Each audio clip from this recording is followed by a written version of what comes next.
मुंबईच्या मालाड दिंडोशी खडकपाडा परिसरात फर्निचरच्या 4 ते 5 गोदामांमध्ये मोठी आग लागली आहे। घटनेची माहिती मिळताच अग्निशमन दलाचा 4 गाड्या आता घटनास्थळी दाखल झाल्या आहेत। आग विझवण्याचा प्रयत्न आता युद्धपातळीवर सुरू आहे। सध्या दिंडोशी पोलिसांनी आणि अग्निशमन दलाच्या जवानांकडून आजूबाजूचा परिसर खाली केला जातोय।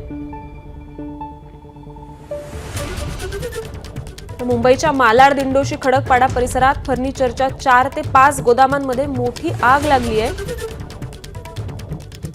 आणि आता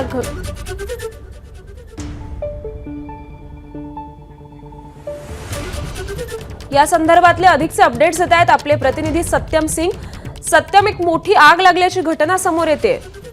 नक्कीच श्रुती, आपण पाहिलं सकाळी 11:30च्या सुमारास दिंडोशी आहेत या भागामध्ये खडकपाडा परिसरात मोठी आग लागली आहे। फर्निचरचे 4 ते 5 गोदाम आहेत या ठिकाणी दुकान, त्यामध्ये ही मोठी आग लागली। आजूबाजूला मोठ्या प्रमाणात फर्निचरचे दुकान आणि गोदाम असल्यामुळे ही आग वाढत चाललेली आहे।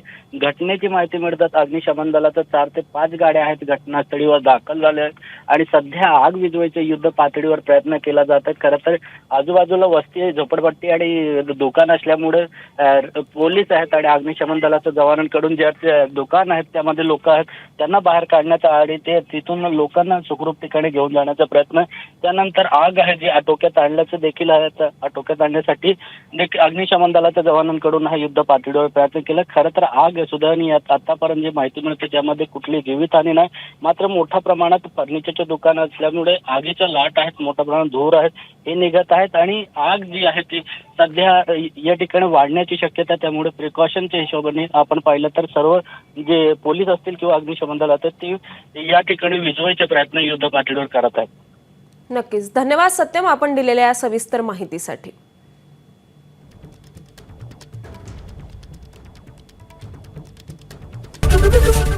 एबीपी माझा, उघडा डोळे बघा नीट।